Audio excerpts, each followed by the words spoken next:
Hi everyone, I'm Dr. Bonito, here to enrich your everyday cooking with the power of umami.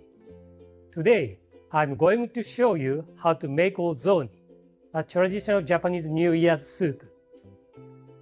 Each region in Japan has its own unique ozoni style, and today I'll share the one from our company location, Yaizu in Shizuoka. It's simple, comforting and filled with the deep umami of Katsuobushi. Let's get started. Step 1. Prepare the vegetables.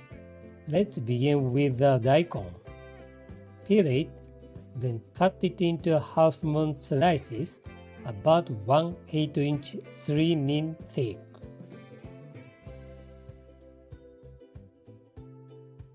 Next is the carrot. Peel it with a vegetable peeler and slice it into half moons as well. Now, let's prepare the komatsuna. Remove the root end. Then cut it into pieces about 2 inches 5 cm long.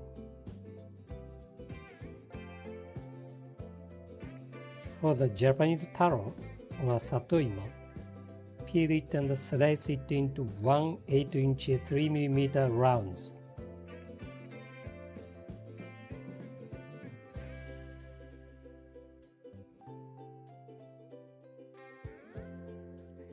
And cut the shiitake mushrooms into half-inch diagonal slices.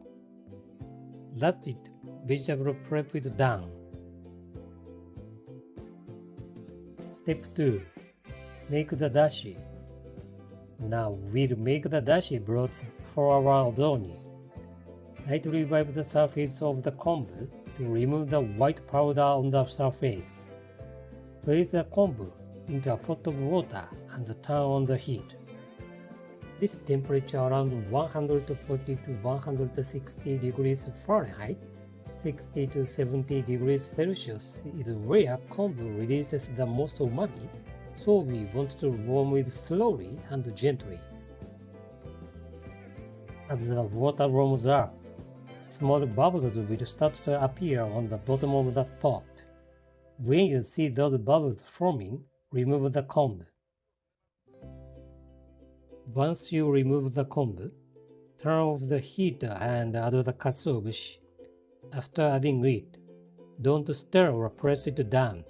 That can make the broth cloudy or bring out bitterness. Just let it steep as it is for about 3 minutes.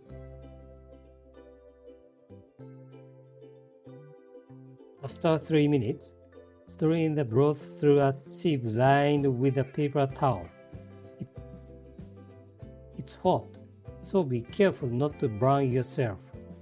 Even though it's tempting to press the Bonito flakes to extract more flavor. Don't push them. Pressing will make the dashi cloudy. And that's your clear, flavorful dashi for ozoni. Step 3. Finishing the ozoni. Place the dashi back into the pot and bring it to heat. Add soy sauce and sake. Then add the daikon, carrot, and taro that we cut earlier.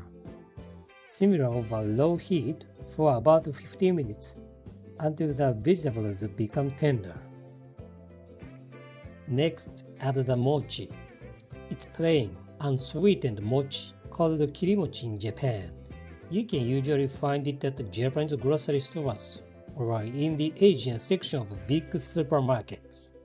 Simmer it as is for about 10 minutes until it softens. When there are 2 to 3 minutes left, add the komatsuna and shiitake mushrooms. Once the mochi is soft and everything is cooked through, your ozoni is ready. Transfer to bowls and enjoy while it's piping hot. It's so comforting, full of umami, and very easy to make at home. If you enjoyed this recipe, hit the like button and subscribe for more delicious dishes. Thank you for cooking with me today and have a flavorful day.